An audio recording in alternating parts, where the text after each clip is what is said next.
Let's talk about some really important guidelines you need to follow when starting to create your viral video. These principles, if you look at my content, are incorporated in just about every viral video that I put out. So take some really good notes here because you'll actually want to go back and almost use this as a checklist to make sure that your video ticks all of the boxes. They are that important. So let's start with making your message mainstream. And this has to do with the difference between brand awareness and direct response marketing, right? So with what we're doing, it's brand awareness. You know, we're trying to reach millions and millions of people. We're trying to cast a wide net and gain you a ton of credibility. And in order to do that, we can't alienate our audience. So the message you put out there has to be mainstream. You have to focus on lowest common denominator topics, right? Really popular hot topics. And we'll talk a little bit more about that. But the purpose of doing so is to capture as many eyeballs as you possibly can, okay? If you niche your video topic down too much and you're talking to only a tiny little group of people, you don't have a chance at going viral. It's just not gonna happen, right? And so you see examples of this all the time. Gary Vaynerchuk is a big-time entrepreneur. More specifically, his primary business is that he's CEO of an advertising agency right now. Okay, well, Gary's not going out there and putting out videos about how to use your DSP, which is a demand-side platform, a very technical advertising term. Even though his niche and people in his industry would know what that means, the average person has no clue what that's all about. Therefore, that content is never going to go viral, right? Instead, Gary is out there making motivational content, business content, entrepreneurship content. He's talking about side hustles and social media and really mainstream topics. And so what does this do for him?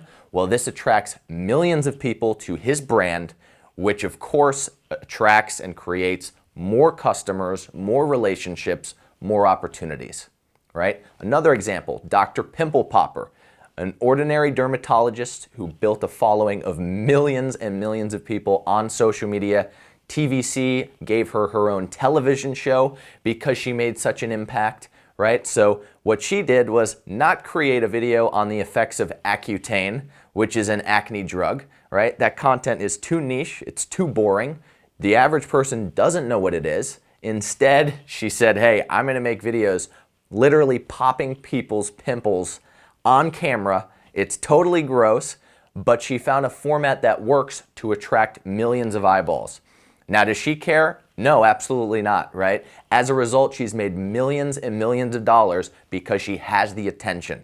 So that's what it's all about, right? Making your message mainstream to pull in as many people as possible, and then you're able to convert them later on down the road, okay? So that's number one.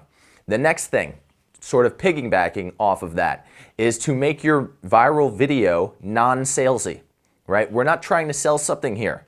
You know, again, this is all about credibility. So you're not in that video sending people to your website or trying to get them to call you on the phone or call your office or visit your store. That's not what these videos are about, right? Ads and videos that are salesy do not get shared unless it's a Super Bowl commercial, which, you know, you probably spent $7 million to produce, okay? So this is really important, right? We are foregoing the sale right now in order to create that relationship with the person first. And that's what we're doing with this content. You also need to make this emotionally engaging, okay? This is a huge, huge point. Your video should evoke emotions in that viewer. That is really what's going to help it become shareable. So I like to write down this question and I look at it on a Post-it note before creating my videos. I write down this: what do I want to make the viewer feel? Or how do I want to make the viewer feel, right? Something like that. But essentially, when I'm putting out content, I'm constantly trying to think about the reaction that I want from that audience member. And so here is actually a list of the 9 power emotions that are really going to help you create content that is viral. So I will leave that up for just a second so you can actually write those down right now. But this piece is absolutely critical. It's all about emotions. It's all about creating an experience for that viewer.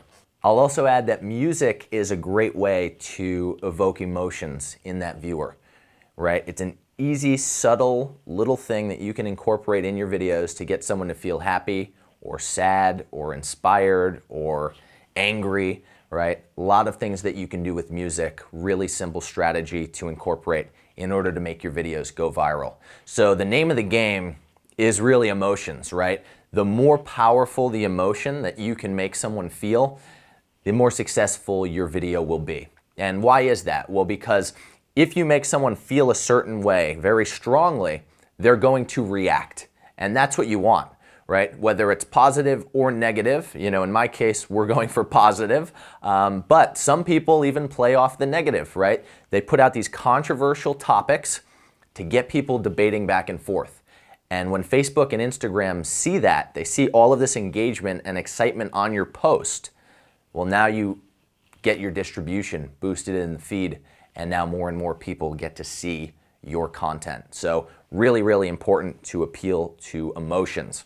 Another strategy that can work really well for you is to play off of relevant or hot topics, right? So look at what's going on in the news, look at maybe holidays or big events that are coming up, and incorporate that into your content. Because what happens is the search results spike during those times, and if your content is being featured, right, people are going to talk about it. It's going to be more shareable. It's more likely to go viral.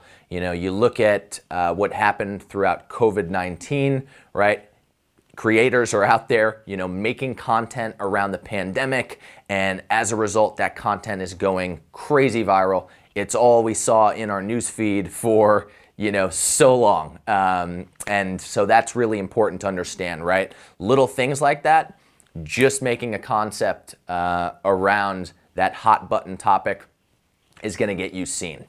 In addition, making it easily shareable for that viewer.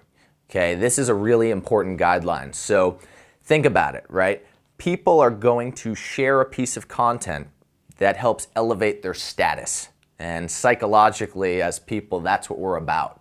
So if you create a video that doesn't elevate someone's status, they're never going to share it. An example of this, right? Let's say you created a video that is about something that's kind of taboo or frowned upon, right? Maybe it's sexual in nature, and someone might be afraid to admit that they're into that, right? So, you know, you post that video and you're like, oh yeah, this is a really cool, edgy topic, you know, people are gonna react to it, all this stuff, but you didn't make it easily shareable for that viewer. And as a result, they're scared to share it. You know, they don't want to identify with that particular topic. Well, that alone is going to kill your virality. So this is a super important guideline to follow. And then the last thing that I will tell you about is the length of your viral videos. You want to make these videos succinct, okay? On Facebook specifically, we're typically going for usually 3 to 4 minutes. That's what's suggested sort of universally on Facebook. However, I actually like 2 to 3 minutes. That's usually my range and my sweet spot, and my successful videos have been around 2 minutes in length, the most successful ones. On Instagram, stick to 1 minute or less, right? That's what people are used to on Instagram. Punchy, flashy, exciting, and succinct. 1 minute or less, even though you can go longer than that with IGTV, we don't like to do that stuff because it decreases your conversion and it can be harder for discoverability. So keeping those videos tight on Instagram for 1 minute. Especially I'd say when you're first getting started, right? The shorter the time, the better almost, because you're probably still getting comfortable telling stories, capturing and keeping people's attention. And so as a result, your first videos out of the gate, you don't want to go into the 4-minute territory, even though it is possible, right? You want to come up with these compact messages that's actually going to keep someone engaged. It's almost a little cheat code when you're first starting. Just make the video shorter and you'll see better success because the person doesn't have to sit there as long. There's less downtime. You're kind of forced to make it quick. Okay? So those are your guidelines. Really important to follow. Almost use it as a checklist to make sure that your video hits all the boxes.